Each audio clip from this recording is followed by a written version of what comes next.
Hi, writers! Today for Writers Workshop, we are going to be working on editing our writing pieces. Remember, this is our last week of writing our All About books.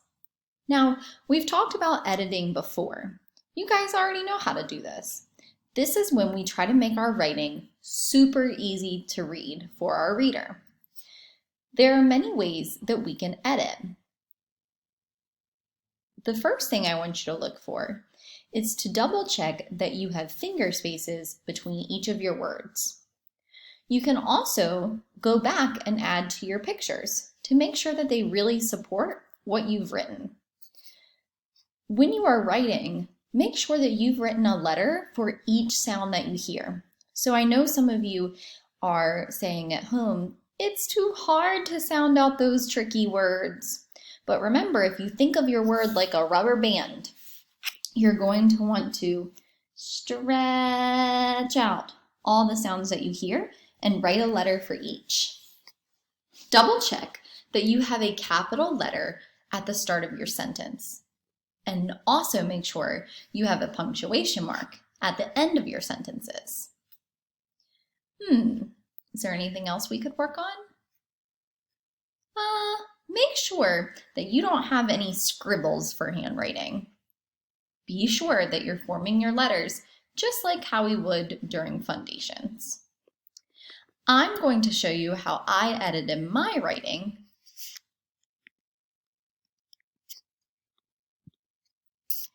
Okay, so here's Miss Ennis's writing. Remember, I was writing about ice cream. So you'll see before and after. I realized I hadn't used capital letters to start my sentences. I forgot some punctuation marks, and I made sure that I really put in those finger spaces between my words. For example, when I wrote different flavors of ice cream, it looks really smushed together. So I went back and made sure that I put my finger spaces in. Okay. I also, when I wrote my favorite is mint chocolate chip, I put in an exclamation point. Switch it up a little bit instead of always using periods. Tomorrow, when you begin editing your writing, I want you to think about the things on this checklist.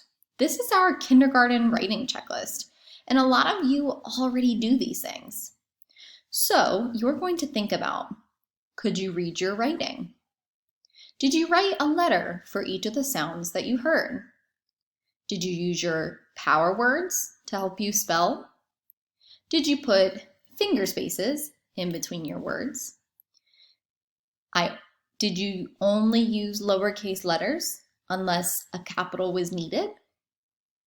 And did you write a capital letter to start every sentence? I know a big one for our class is making sure that we aren't using uppercase letters throughout our writing unless they're needed.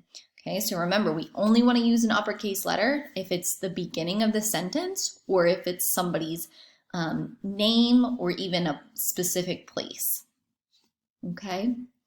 All right, writers, tomorrow you will have time to edit your writing. And Friday, we will have our last All About Writing celebration. Next week, we will start new writing projects.